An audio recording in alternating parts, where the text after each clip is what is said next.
Ya, shalom Bapak Ibu dan juga teman-teman mahasiswa. Ya, 2 Korintus 5 ayat 7, begini bunyi firman Tuhan. Sebab hidup kami ini adalah karena percaya, bukan karena melihat. Ya, demikian firman Tuhan. Teman-teman yang saya kasih dalam Tuhan, melalui bacaan ini maka tema kita adalah melangkah dengan iman. Jadi iman itu dalam bahasanya pisti, yang secara sederhana dapat kita artikan sebagai mempercayai sesuatu yang tidak terlihat. Kalau kita lihat definisi dalam Alkitab juga, misalnya kalau kita lihat di dalam Ibrani 11 ayat 1. Jadi artinya iman yang walaupun tidak terlihat, tetapi iman itu juga akan dilihat dari tindakan sikap bagaimana orang percaya itu hidup. Ini merupakan satu respons Paulus terhadap orang-orang yang berada di Korintus pada waktu itu.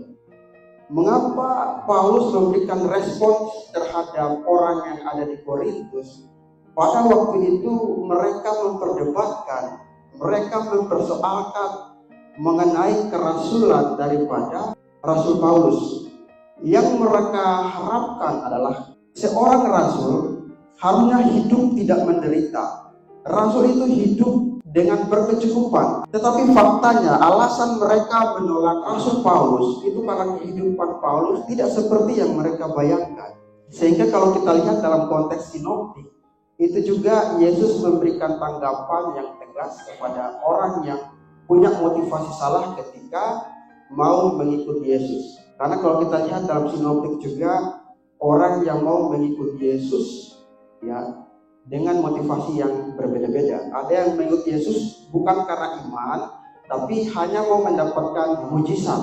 Atau orang yang mau mengikuti Yesus cuma mau mendapatkan fasilitas. Pengajar-pengajar pada waktu itu memang secara finansial mereka dicukupkan. Sedangkan dalam konteks Paulus di sini, kehidupan dia tidak seperti pada umumnya.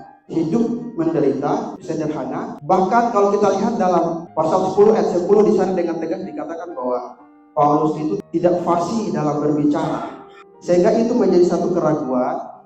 Orang-orang Korintus itu menolak kerasulan daripada Paulus. Kalau kita lihat Korintus itu juga bukan kota yang hanya berkembang, tapi kota yang begitu maju. Yang tantangannya adalah banyak juga ajaran-ajaran yang kosong, ajaran-ajaran palsu ya. Dan ini adalah satu respon Paulus ingin menekankan mengenai motivasi Paulus melayani Tuhan. Jadi kalau kita lihat sini, Paulus memberikan tanggapan motivasi pelayanan Paulus tidak didasarkan pada hal-hal duniawi, tetapi pada realitas rohani dan pengharapan kekal.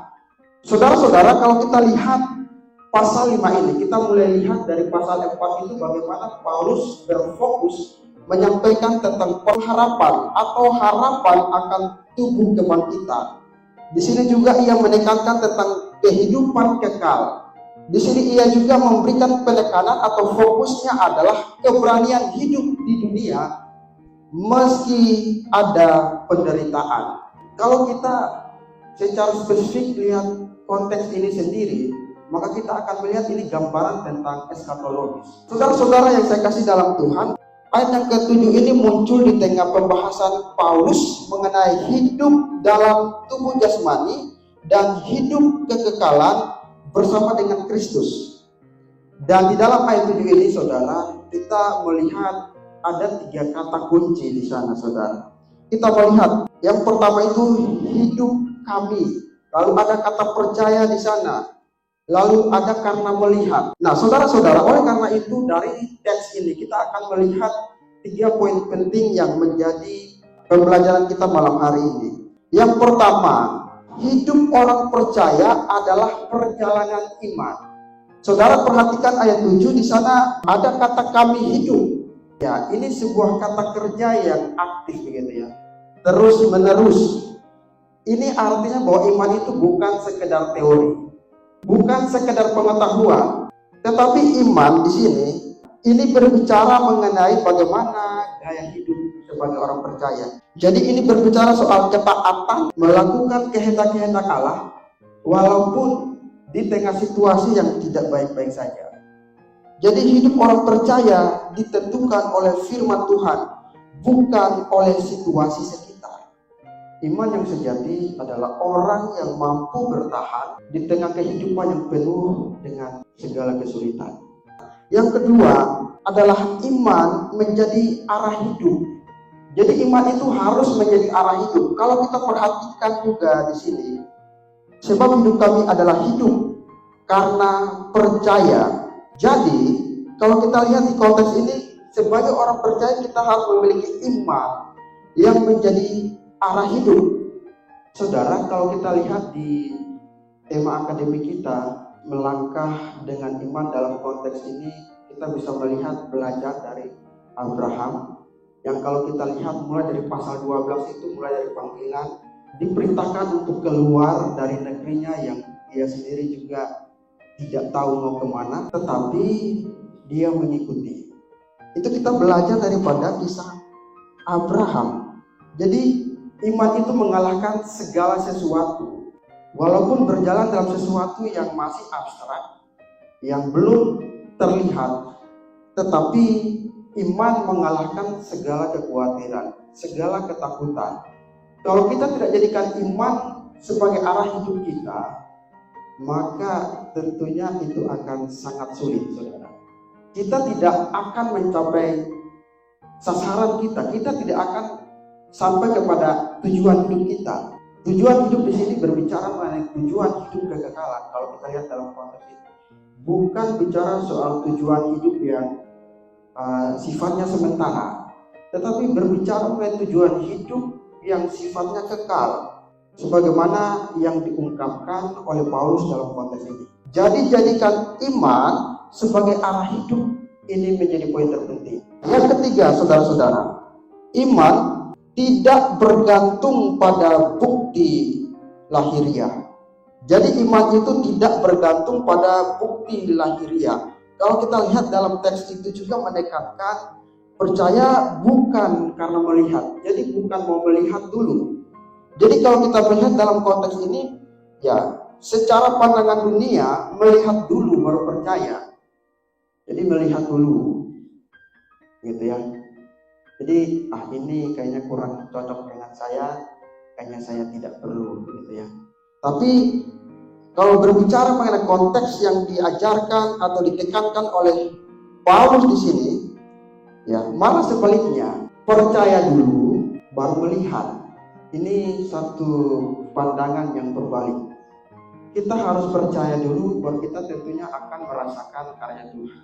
Jadi kalau kita lihat di sini, iman mendorong kita untuk menilai hidup dari perspektif kekal, bukan dari kenyamanan duniawi. Tidak bergantung pada bukti lahiriah. Kita ketika diperhadapkan dengan situasi yang tidak menyenangkan, mungkin secara manusiawi kita akan berpikir untuk menyerah, gitu ya. Dalam konteks pelayanan mungkin kita ditempatkan di situasi yang sangat ekstrim, gitu lah ya. Ya secara duniawi mungkin kita merasa tidak nyaman, tidak betah, tidak bertahan. Tetapi di sini dengan tegas firman Tuhan katakan bahwa iman berarti tidak lihat dari situasi. Jadi kita tidak dituntut untuk yang enak-enak saja. Apalagi kalau kita lihat, ya Yesus banyak sekali memberikan perintah bahwa mengikut Tuhan itu memang bukan hal yang senang-senang saja, sifatnya enak-enak saja. Tetapi mengikut Tuhan itu tentunya siap sedia untuk menerima segala sesuatu yang sifatnya bertentangan dengan keinginan-keinginan kita. Saudara-saudara, saya ingin sedikit bersaksi. Saya itu pernah survei di beberapa teman saya. Saya katakan, saya mencoba ajak mereka kuliah. Mereka punya alasan memilih tidak kuliah karena tidak punya dana. Dari kata itu justru saya berpikir terbalik dari perkataan itu. Saya sampaikan begini, kalau saya justru tidak punya dana, makanya saya kuliah. Artinya bahwa segala sesuatu itu dimulai dari iman dulu, percaya dulu, pasti ada campur tangan Tuhan. Saya sampaikan kepada teman saya seperti itu. Ya, kuliah kalau kita tunggu ada dana dulu ya, pasti kita nggak tahu sampai kapan, kan begitu. Jadi tidak bergantung pada situasi lahiriah. Oleh karena itu, saudara-saudara yang saya kasih dalam Tuhan, sebagai penutup, jangan mengandalkan penglihatan dunia yang menipu. Ya. Dunia tidak selalu memberikan kepastian. Sebagai mahasiswa teologi, ya tentunya kita dipanggil untuk hidup dan melangkah dengan iman. Oleh karena itu, percaya pada panggilan Tuhan. Kalau Tuhan membawa saudara ke sini, tentunya ada tujuan yang indah yang Tuhan sudah sediakan. Walaupun dalam proses ada begitu banyak kesulitan, tapi tetap percaya akan panggilan Tuhan. Dan juga percaya pada janji Tuhan. Tuhan tidak membiarkan. Tuhan akan terus menyertai. Tetap percaya bahwa ketika Tuhan memanggil teman-teman di tempat ini, maka Tuhan juga berjanji terus menyertai sampai pada waktunya teman-teman akan mengakhiri studi di tempat ini. Oleh karena itu, melangkah dengan iman adalah hal yang penting kita lakukan dalam kehidupan kita. Mari kita berdoa.